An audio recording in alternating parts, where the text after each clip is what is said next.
Cindy made me aware of another that we need to keep in our prayers.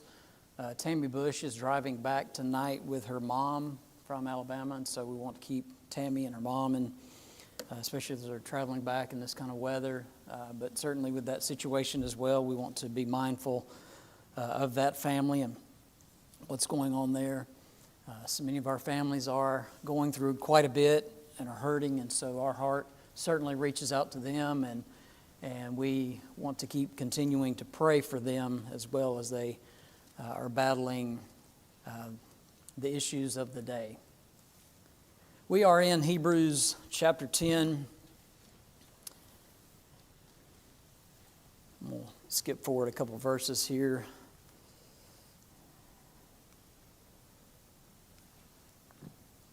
There we go. All right, we will pick up in verse 32 here in just a moment. Just a reminder, though, just kind of going back, this section obviously is very rich and deep concerning the message of Hebrews. But what obviously is taking place, those Hebrews, these Jewish Christians, most likely in and around the Palestine area, are certainly struggling with continuing with their faith, and they are in fact abandoning Christianity, abandoning Christ, forsaking Christ. In so doing, they've what's become very obvious. He says in verse 25, as the manner of some is, they are obviously forsaking the assembling together, and so that is obviously going on as well. And the problem with that is that when they're not assembling together, it's hard to follow those other commands to encourage and to comfort and to lift up and to edify and to build up the church that is going through so much, certainly at this point in time. And so you have this conversation, obviously, and the Hebrews writer makes clear there is a better way. There is a better law in place built upon, or with better sacrifice, or built with better sacrifices. I'll get the wording right. Built with better sacrifices, and the rewards are with better promises. Talking about eternal life. Talking about a clear and clean conscience, our conscience is being purged from sin. No more is that guilt brought up every year, year after year after year, being compared to the things of the old law. And so all of this is going on in the background. One of the things that one of the commentaries that I was reading a couple of days ago made the point, and I think this is good for us to be mindful of as well. While you read these statements over and over about this is better, and this is a better way, and this is better. One of the things that, yes, that point is being made, that this is better than that, this is better than that. But also, I would say that the ultimate point of the book of Hebrews is not that Christ's way is better, but that Christ's way is the only way. And that's what we've just read in the previous verses here. And so I am going to back up just to kind of to catch that point being made here. On the hills of saying that they should not forsake the assembling together as the manner of some is, but exhort one another, and so much the more as you see the day approaching. We talked about the day, and in context, that day is very likely the destruction of Jerusalem, not spelled out specifically, but certainly other letters have made them aware of that. Jesus himself has made them aware that this is coming. There are signs to be looking for. There were warnings concerning that. This was coming. But obviously, and he's made the point already, you see the temple still standing. The priests are still doing their daily ministering at the temple. But that's about to go. It won't be long. Just a few short years, very likely. And that's not even going to be in their sight anymore whatsoever. What will they do then? And so all of this is kind of built up. And so this, not forsaking the assembling together, but they're supposed to be exhorting one another, encouraging one another, building one another up. so much the more as you see the day approaching. And so then he says, if we sin willfully after receiving the knowledge of the truth, there no longer remains a sacrifice for sins. And so that's my point. This way that is the better way, it's better because it is the only way. That is the point of the book of Hebrews. It's not anything that, okay, this is going to be short-lived, it's going to pass, or they can just buy their time and just fall back on the law of Moses. No, the efficacy of the law of Moses, the effectiveness of the law of Moses is done. It's gone. It's out of the way. It's been nailed to the cross. And so there remains no more sacrifice for sins. Christ has done it. He's accomplished it. Christ's way is, I'm going to say it this way, Christ's better way is the only way. And therefore, if they give that up, they can look for a fearful expectation of judgment, a fiery indignation which will devour the adversaries. And anyone, he says, he's going to go back and he's going to talk about those who rejected Moses' law, died without mercy on the testimony of 2 or 3 witnesses. And of how much worse punishment do you suppose will it be thought worthy who is trampled underfoot the Son of God?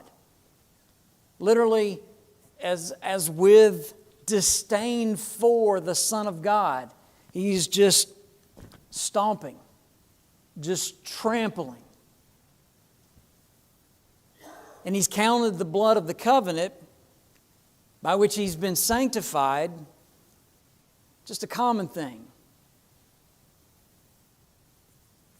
And we use the word common there, but it's as if it is an unholy thing.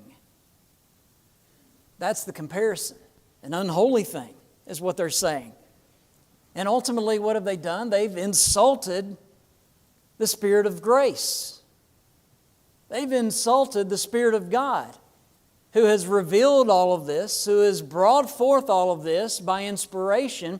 We have those things seen and written, those things that God did by Him in the midst of you, as you yourselves know. Remember on the day of Pentecost when Peter and the apostles were preaching that message, and he says, you yourselves have known it. You've seen it. You've seen all of this. God has done this work right there in the middle of you.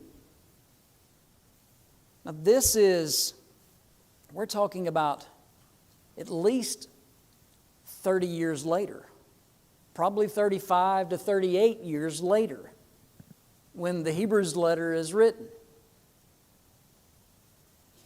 And many of them have been Christians for quite a while. And he's not writing to those folks who were, he's not writing to a list like 1 Corinthians 6, or drunkards and revilers and extortioners and homosexuals. And he's not writing to those folks. He's writing to Christians, faithful Christians. And he's saying, don't give it up. There were those literally rejecting Christ, abandoning Christ. And he says, Christ is the only way. He is the only sacrifice. And he says, we know Him who has said, vengeance is mine, I will repay, says the Lord. We know Him.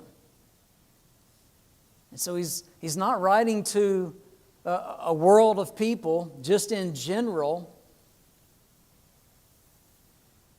so as to say, hey people, I want you to meet God. I want you to know who He is. No, he's saying you know Him. You know Him.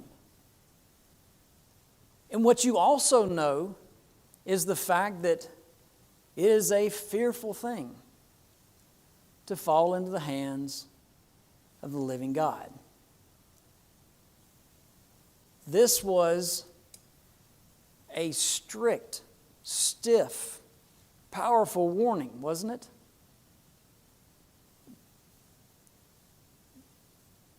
We look at this passage sometimes, and it's unfortunate that so often it's only used, verse 25 in particular, is only used to talk about forsaking the assembling. But why were they forsaking the assembling? That was a symptom of the problem, wasn't it? They were giving up.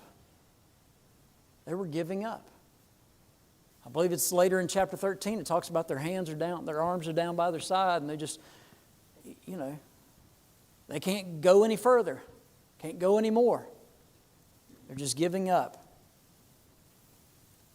And so this new law that's in place, this better law, the way of Christ, it commands that they would continue to assemble.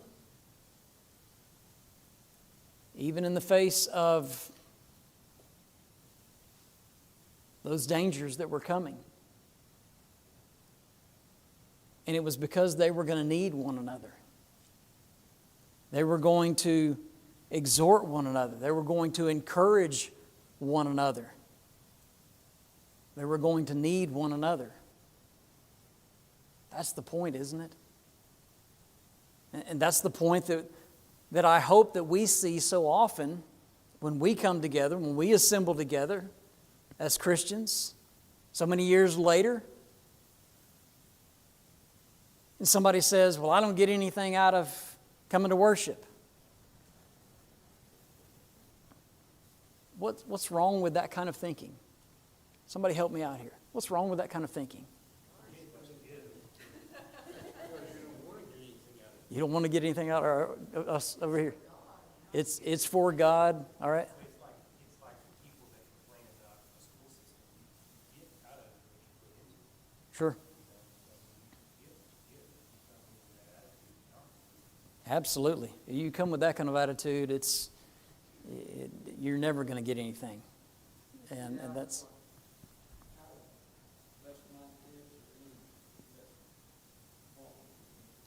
That's right. Brother Steve? Wayne, I think sometimes we make judgments about people's comments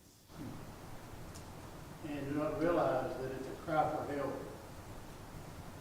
And we don't recognize that. And I wonder what's going to happen when we make such judgments. Do not try to see what's wrong with people.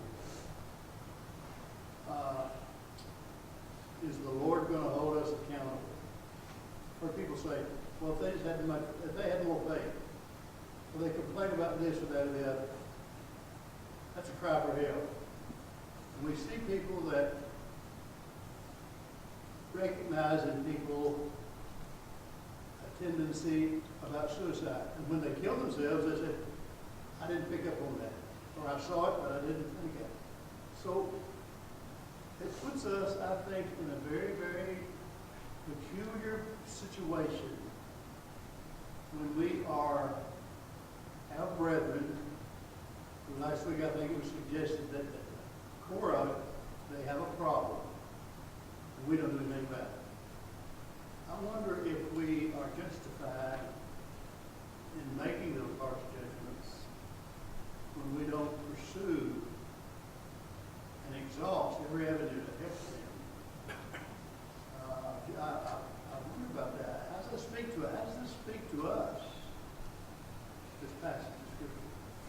And I think that's a great way to, every passage we should be able to see ourselves, right? Because he's writing to the New Testament church. He's writing to New Testament Christians here. We should be able to see ourselves in this. And maybe not in this exact situation, thinking about going back to the law of Moses, but there are many people who give up on Christ on a daily basis. And there are many people who maybe not giving up on Christ yet, but they're hurting. And Church here in you go to congregations and you wonder, where's so-and-so? And people say, well, they don't come anymore. Why? What happened? Was it a tragedy? Was it something in their life that they couldn't deal with properly, like we would? That they dealt with it in a way that's taken away? And what did we do? What did we do about it?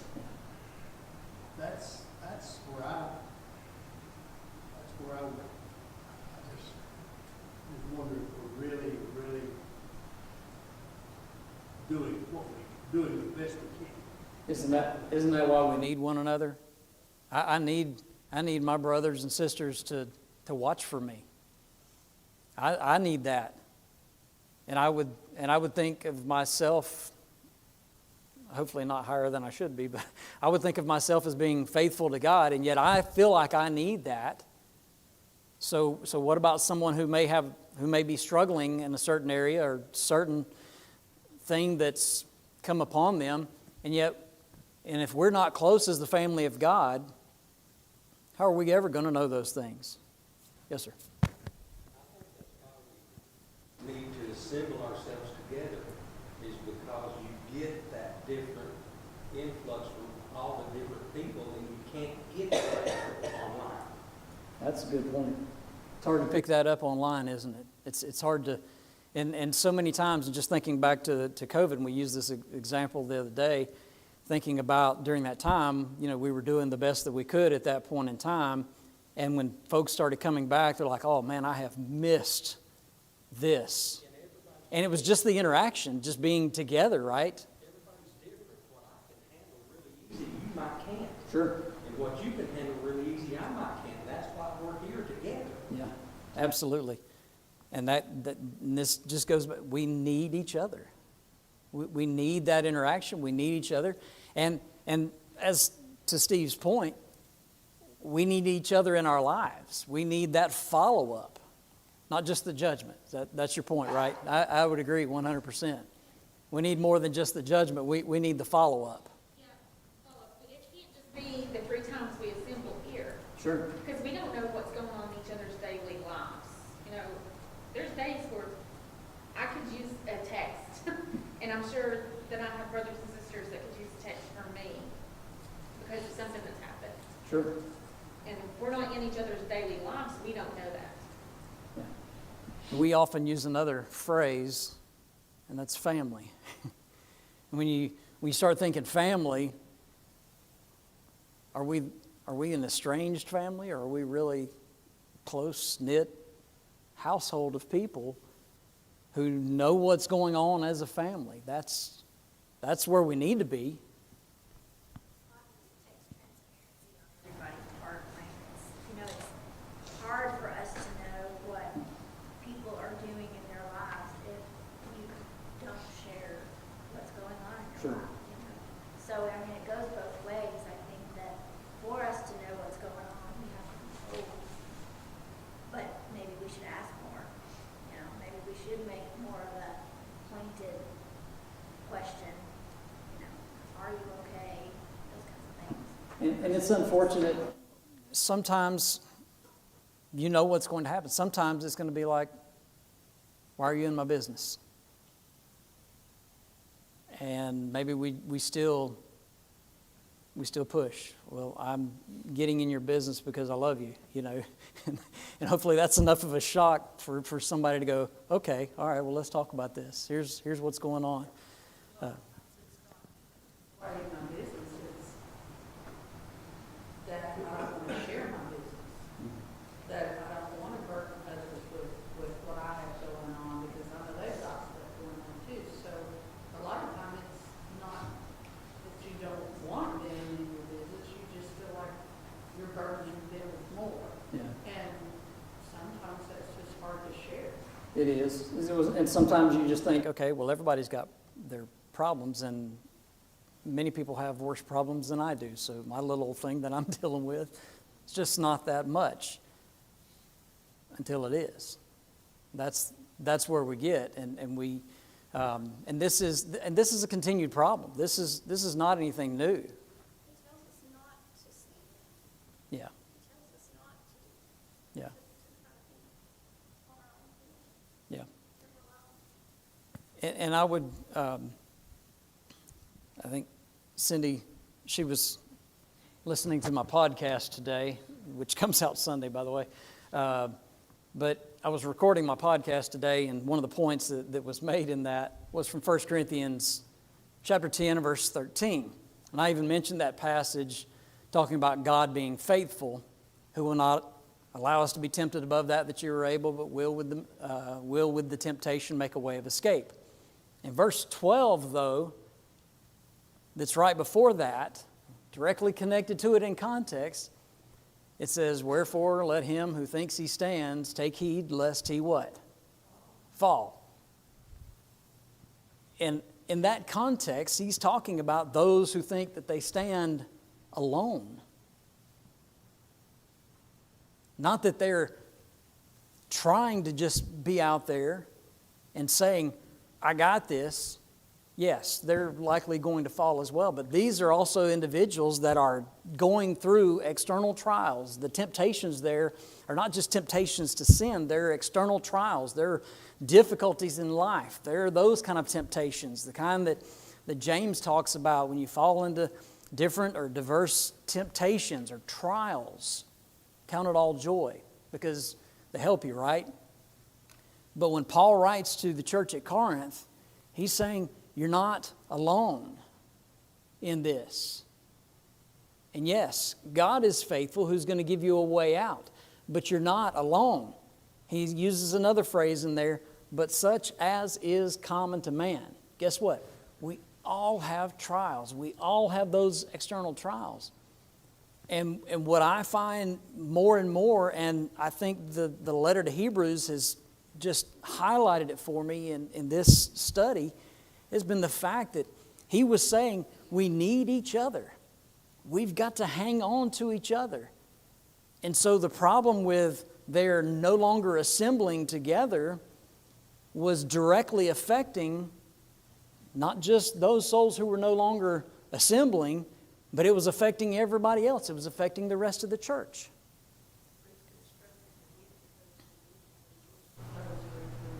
How can you do that if you're not there? That's a good point. Debbie says, weeping with those who weep, rejoicing with those who rejoice. How are you going to be able to do that if you're not there, if you're not together, if you're not a family? And the more that we are together, then the more possibility and opportunity that is there for us to be able to share, for us to begin to open up. Jake?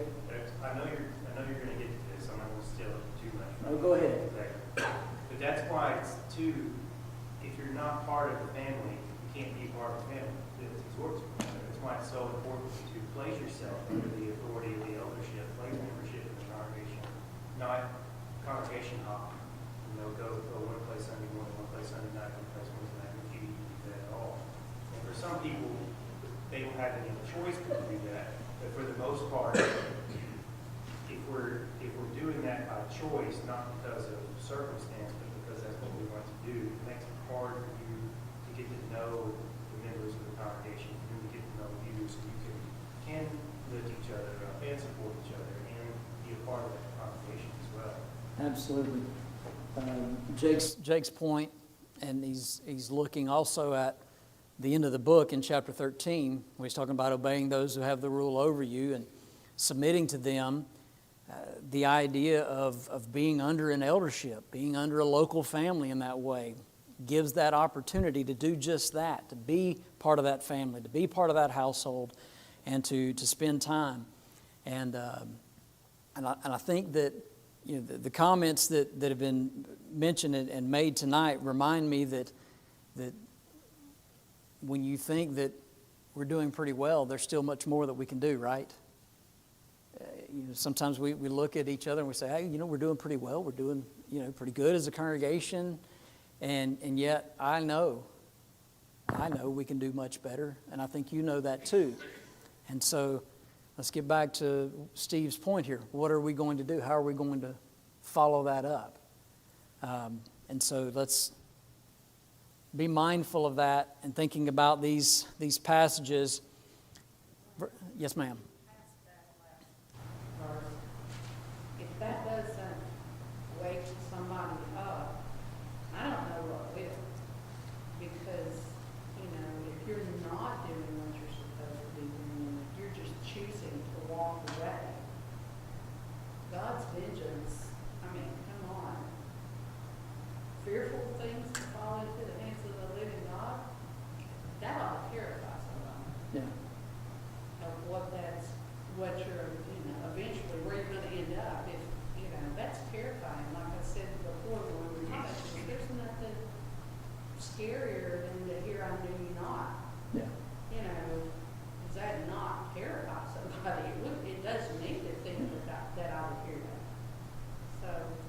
100%. And I think that the next verses that follow this warning turn this, okay, because of that, now what are we going to do? It's about faith, right? And it's about their faith and their faithfulness and their response of faith. And of course, chapter 11, we have all those examples of faith. But let's notice these next couple of passages here. He says, and I want to read this whole section down to verse 39 and then come back and make comments on each one.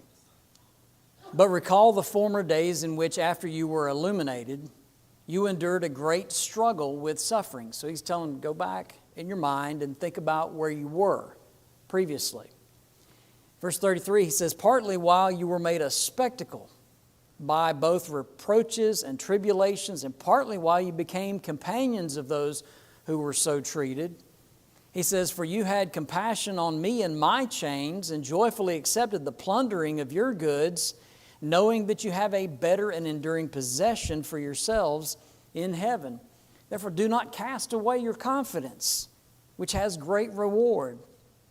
For you have need of endurance, so that after you have done the will of God, you may receive the promise. For yet a little while, and he who is coming will come and will not tarry.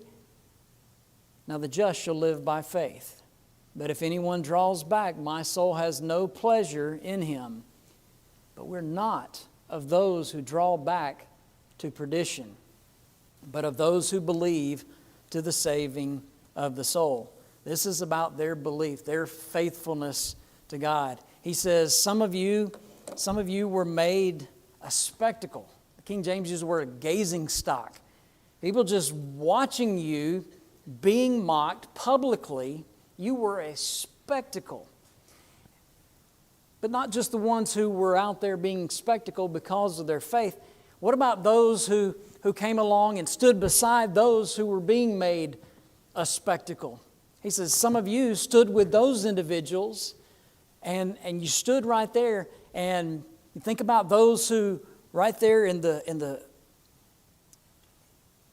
beginning of the church, especially under the persecution that came.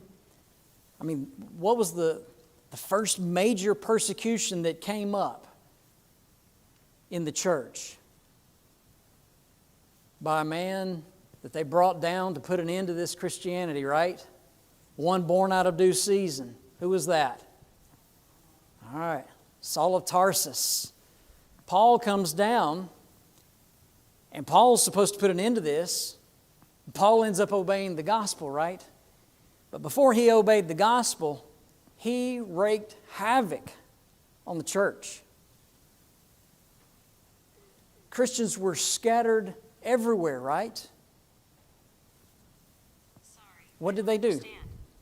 Siri doesn't understand. But what did they do when they were scattered abroad? They went everywhere preaching the word.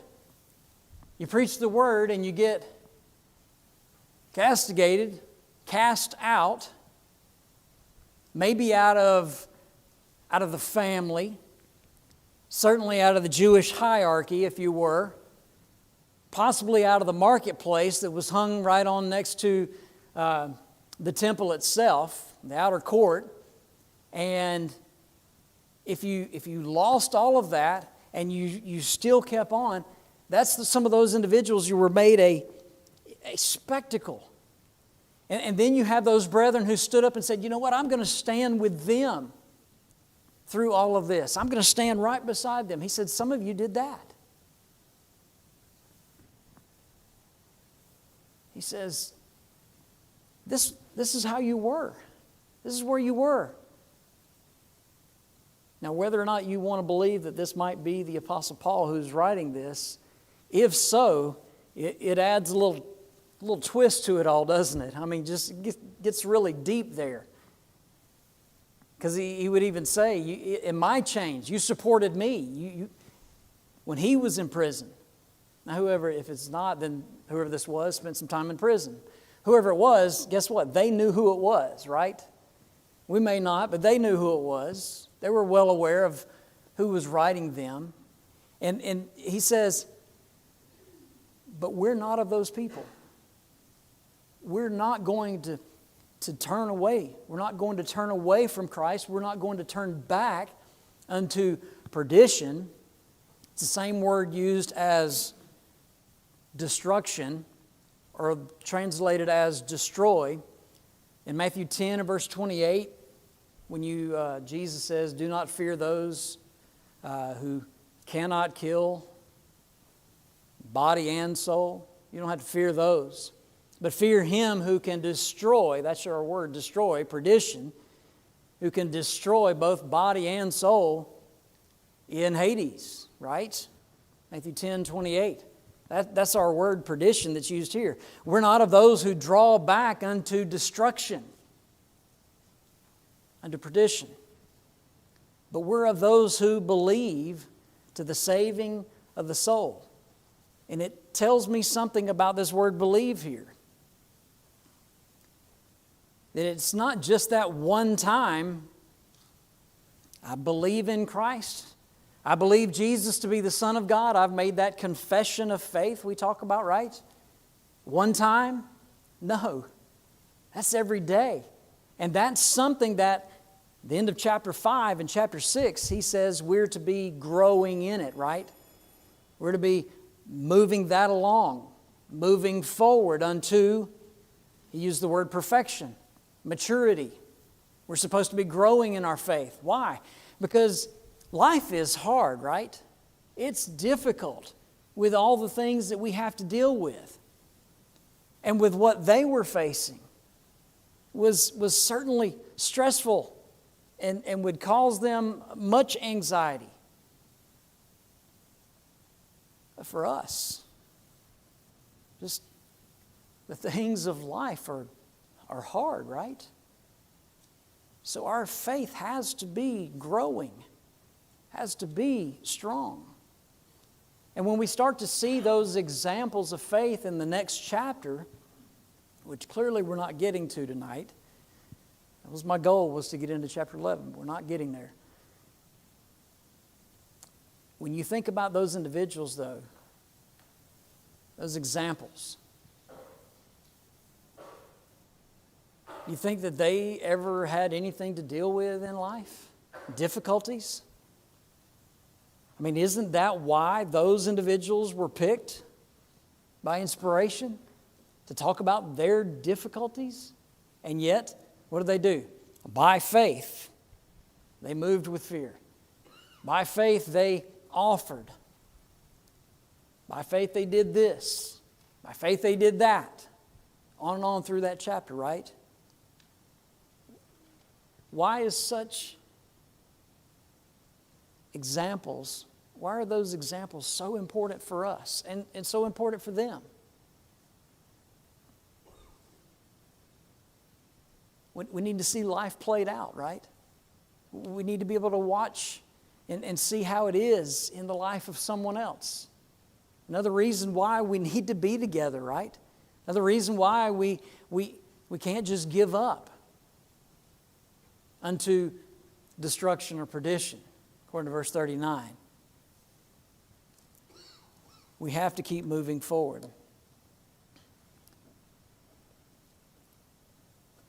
I have here just a quick note I wanted to share with you, but I've got to get there. Two passages that I think are worth noting. John 14, verses 1 to 3. Jesus, right before His death, He tells His apostles, "Let not your heart be troubled. You believe in God, believe also in me. In my Father's house are many mansions. If it were not so, I would have told you. I go to prepare a place for you, and if I go and prepare a place for you, I will come again, receive you unto myself, that where I am, there you may be also."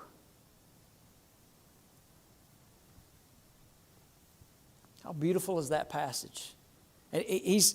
What a tender moment that He has with His apostles, right? But we needed to see that too.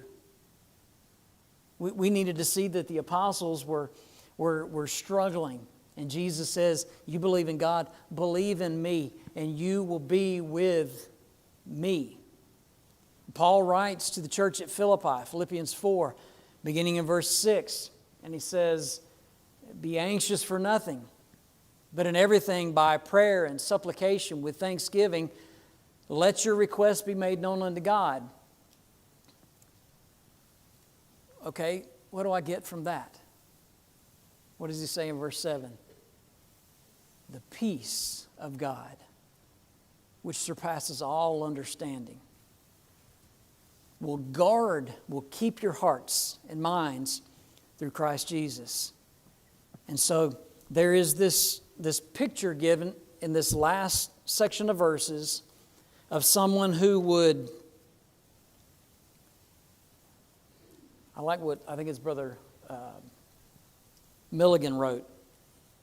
He makes the point, he says, in here you see an allusion to a soldier cowardly dropping his shield and his weapon and running away. And he says, that's not us. That's not us. The devil's not going to stop. But if we stay with Christ, believe in God, believe also in me, and you'll be with me. That's the point that he made to his apostles. And we have that same promise. We're of those who believe to the saving of the soul. Appreciate everyone's attention tonight. Hope that you'll be safe as you travel home. We'll see you back on the Lord's Day.